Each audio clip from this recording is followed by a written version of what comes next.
Don't do affiliate marketing. இது பிகினர்ஸ்க்கான video. பிகினர்ஸாக இருந்தீங்கன்னா நீங்கள் அஃபிலியேட் மார்க்கெட்டிங் பண்ணாதீங்க. ஏன்னா உங்களுக்கு சோஷியல் மீடியாஸில் ட்விட்டரோ, ஃபேஸ்புக்கோ, இன்ஸ்டாகிராமோ இந்த மாதிரி சோஷியல் மீடியாஸில் அதிக ஃபாலோவர்ஸோ வியூஸோ அதிகமாக இருந்தால் மட்டும்தான் நீங்கள் அஃபிலியேட் மார்க்கெட்டிங் பண்ணுறதுக்கு தகுதியான ஆளாக இருப்பீங்க. இது எதுவுமே இல்லை, அஃபிலியேட் மார்க்கெட்டிங் நான் பண்ணணும் அப்படின்றீங்கன்னா நீங்கள் அதை ப்ராடக்ட்டை ப்ரொமோட் பண்ணுவீங்க.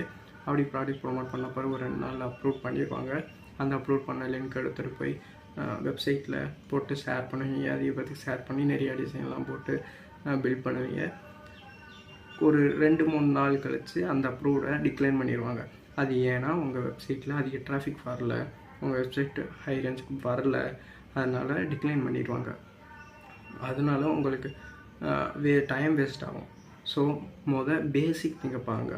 சோஷியல் மீடியாஸில் எதுலையாவது ஒன்றில் நீங்கள் அதிக ஃபாலோவர்ஸும் வியூஸும் அதிகமாக வச்சுட்டு அப்புறம் அஃபிலியேட் மார்க்கெட்டிங்குள்ளே